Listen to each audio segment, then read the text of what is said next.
Kasus lainnya, Saudara, pengendara Fortuner dengan plat dinas TNI palsu telah ditangkap dan ditahan. Dalam keterangan pers pada Kamis siang, polisi menyebut pengendara Fortuner menggunakan plat dinas TNI yang sudah tidak berlaku.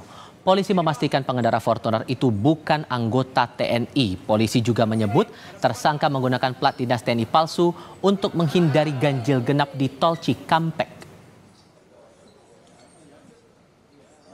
Rekan-rekan sekalian, sudah bisa kita mulai? Bentar Pak. Izin hadir. Modus operandi daripada pelaku melakukan tindak pidana yaitu tersangka menggunakan plat nomor Mabes TNI dengan nomor 8433700. Hal tersebut dimaksudkan dalam rangka untuk menghindari ganjil genap yang diberlakukan di Jalan Tol Jakarta Cikampek.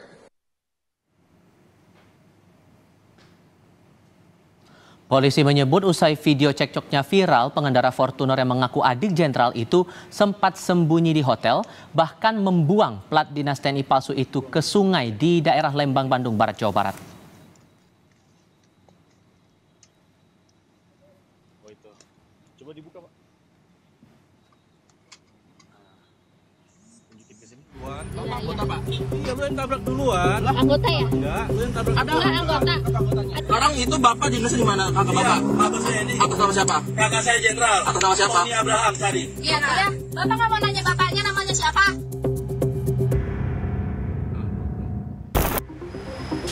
Setelah viral karena cekcok dengan pengendara lain di Tol Jakarta Cikampek, pengendara mobil Fortuner dengan plat dinas TNI palsu ini akhirnya ditangkap. Pengendara mobil yang ditabrak melaporkan pengendara Fortuner itu ke Barreskrim Polri. Pelapor bilang saat kejadian 10 April lalu, pengendara Fortuner yang melaju di bahu jalan menyerempet mobil korban di res area kilometer 57 Tol Jakarta Cikampek. Saat korban minta pertanggungjawaban, terjadilah cekcok. Pengendara Fortuner lalu mengaku sebagai adik seorang jenderal TNI. Korban menyebut saat akan meninggalkan lokasi, pengendara Fortuner itu sengaja menabrak mundur mobilnya.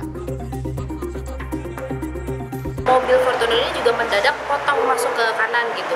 Dia langsung potong masuk ke kanan dan akhirnya nyerempet mobil kami gitu kan. Dan karena saya merasa keserempet ya saya coba minta penjelasan gitu. Saya kenapa mobil saya diserempet?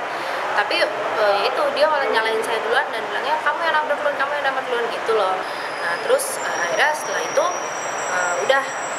dia maju ke depan mobil saya, dia rem mendadak, saya kira kita mau turun ngomong baik-baik gitu kan, tapi ternyata dia malah nabrak mobil mundur gitu loh. Mabes TNI turut menyelidiki kasus ini.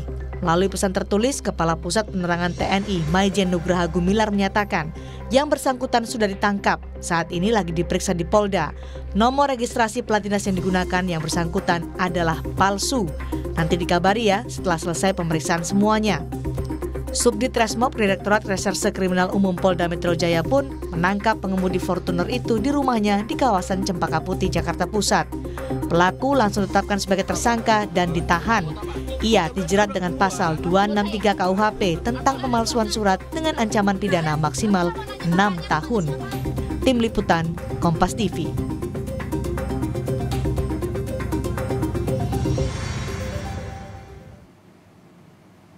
Perilaku pengendara Fortuner dengan plat TNI palsu ini akan kami bahas bersama Guru Besar Kriminologi Universitas Indonesia Adrianus Meliala. Prof. Adrian, selamat sore, apa kabar? Kabar baik, Mas. Terima kasih sudah bergabung kembali bersama kami. Soal kasus ini kan sebetulnya bukan hal baru ya, karena dulu-dulu juga kita pernah punya kasus yang sama dan juga diberitakan. Tapi kembali lagi ada hal semacam ini, padahal sebelumnya juga pernah ditindak di proses hukum. Anda menangkapnya bahwa ini sebatas pada ego dari sang pemilik kendaraan atau ada hal lain yang membuat orang bisa melakukan hal semacam ini? Ya karena sudah jadi kebiasaan ya. Dan yang kedua adalah bahwa memang di jalan itu berlaku power struggle ya. Orang yang berkuasalah yang paling hebatlah yang kemudian menang.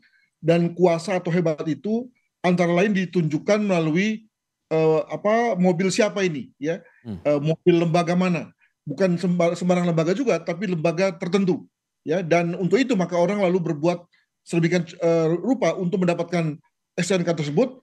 Dan menariknya adalah bahwa walaupun dia mendapatkannya dengan cara ilegal, tapi ternyata kemudian dia berperilaku seolah-olah bahwa dia memiliki kewenangan yang legal. Ini menarik, bahwa dia begitu yakin diri, confidence, bahwa dia ketika melakukan sesuatu dengan STNK yang ilegal itu, kemudian toh bisa lepas dari hukum, lepas dari tanggung jawab, dan kemudian bisa tetap tadi berasa powerful di jalan raya. Walaupun plat TNI itu sudah tidak berlaku lagi, tapi masih bisa digunakan warga sipil. Anda merasa ada celah di situ? Saya kira mungkin sekali ya, karena ketentuan di TNI memang memungkinkan adanya kesempatan bagi purnawirawan untuk memiliki STNK dinas tersebut. Nah, plat dinas itu sendiri itu kan sebetulnya mudah untuk dibuat dimanapun. Demikian juga STNK juga relatif mudah untuk dibuat dimanapun, dan tergantung kita sebetulnya sebagai orang yang katakan saja menggunakan plat dinas tersebut itu lalu mengubah perilaku kita, atau misalnya oke lah, karena kita sadar diri bahwa kita menggunakan plat dinas palsu, STNK palsu, maka kemudian kita hati-hati saja. Yes, saya kira selalu tersedia peluang untuk itu di jalan raya di mana diisi oleh jutaan mobil ya. Nah, tapi kan yang menarik adalah bahwa walaupun dengan mobil dinas palsu, dengan kendaraan dengan STNK palsu dan plat dinas palsu, nyatanya orang berani bragging ya, berani untuk memperlihatkan perilaku yang berubah, arogan, agresif, dan bahkan kemudian menyerang orang lain, tanpa sadar bahwa dirinya kemudian lalu akan terpojok sendiri, begitu. Dan tidak hanya polisi sebetulnya, Puspom TNI ikut terlibat untuk menangani kasus plat dinas TNI palsu ini. Menurut Anda, ini bentuk keseriusan untuk bisa menangani kasus, atau ada sebetulnya ada hal yang perlu diusut lagi di belakang kasus ini? Minimal karena nama TNI dibawa-bawa ya. Nggak merasa bersalah kok kemudian lalu menjadi ya diperbincangkan, diviralkan di jagat media sosial, dan itu tentu lalu kemudian perlu untuk mendapatkan respons. Namun saya kira terlepas dari kasus ini dan saya kira pelakunya akan segera mendapatkan proses hukum yang sesuai, maka berkenan kita semua untuk mulai berpikir tentang bagaimana mengatasinya. Tadi saya katakan bahwa di jalan raya itu pendekatannya power struggle tuh. Semua orang memakai pendekatan kekuasaan untuk supaya bisa tadi lolos dari ganjil genap, bisa bisa mengambil jalan seenaknya dan seterusnya. Maka lalu kemudian salah satunya dia ditandai dengan menggunakan STNK, atau bahkan mungkin juga menggunakan mobil dengan logo instansi tertentu, atau menggunakan stiker-stiker dari instansi tertentu gitu ya. Nah, bagaimana kita untuk mencegah hal ini tidak terjadi lagi ya? Maka sekedar untuk mengatakan bahwa ada ketentuannya loh, menurut saya nggak cukup, karena ada saja kesempatan bagi orang lain untuk melakukannya. Dan hal-hal ini akan terulang lagi di masa depan. Menurut saya kita perlu ada satu mekanisme di mana, misalnya sebagai contoh, cukup dengan satu nomor saja, ya. Lalu kemudian dapat dikenali dengan pendekatan artificial intelligence misalnya, kita segera bisa tahu bahwa ini adalah milik mana, dan langsung bisa diketahui juga bahwa ini sudah upgrade apa atau tidak, milik dari orang yang sudah pensiun apa tidak, dan seterusnya, sehingga kemudian lalu lebih cepat ya dari sisi penggunanya, ketimbang dengan cara-cara seperti ini di mana orang bisa mengelabui ya sesama pengendara lain. Sampai membuang plat nomor ke daerah yang jauh, begitu saya katakan demikian. Itu Anda menangkap bahwa ini ada upaya untuk merencanakan menghilangkan barang bukti? Itu pasti, tapi kan bayangkan betapa primitifnya ya perilaku yang bersangkutan, seolah-olah dengan menghilangkan secara fisik, maka sudah hilang semuanya. Dia nggak ngerti, atau bahkan mungkin dia pura-pura lupa bahwa sebetulnya ada yang namanya database, ada yang namanya data searching, di mana orang bersembunyi dimanapun akan ketahuan, dan itu terbukti ya, di mana kemudian polisi bisa dengan mudah menjemput yang bersangkutan, lalu kemudian mengetahui berbagai data diri tentang siapa pemilik STNK sebenarnya gitu ya. Ada kesan panik begitu menurut Anda dari pelaku? Sangat mungkin, dan tadi primitif ya, tadi ciri-ciri dari orang yang mengedepankan emosi, mengedepankan ego, dan begitu ketahuan langsung kemudian seperti kerupuk ya yang terkena air begitu.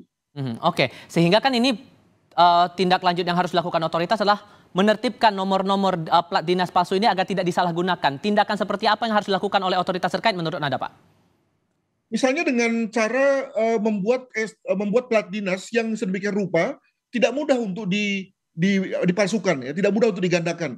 Sebagai contoh misalnya, kalau saya tidak salah, plat dinas milik DPR RI itu agak sulit untuk digunakan karena bahannya, karena konturnya, karena catnya juga agak beda. Alhasil juga kemudian lalu tidak mudah bagi bagi para pembuat plat dinas di jalan, misalnya di jalanan yang sering kita temui, itu kemudian lalu bisa menerima order ya, kalau ada orang yang mau membuat plat dinas DPR misalnya. Nah, itu adalah salah satu contoh saja dalam rangka untuk mencegah hal-hal sebegini terulang lagi. Jangan sampai terulang lagi. Prof. Adrian, terima kasih banyak sudah berbagi perspektif bersama kami. Selamat sore, Prof. Terima kasih.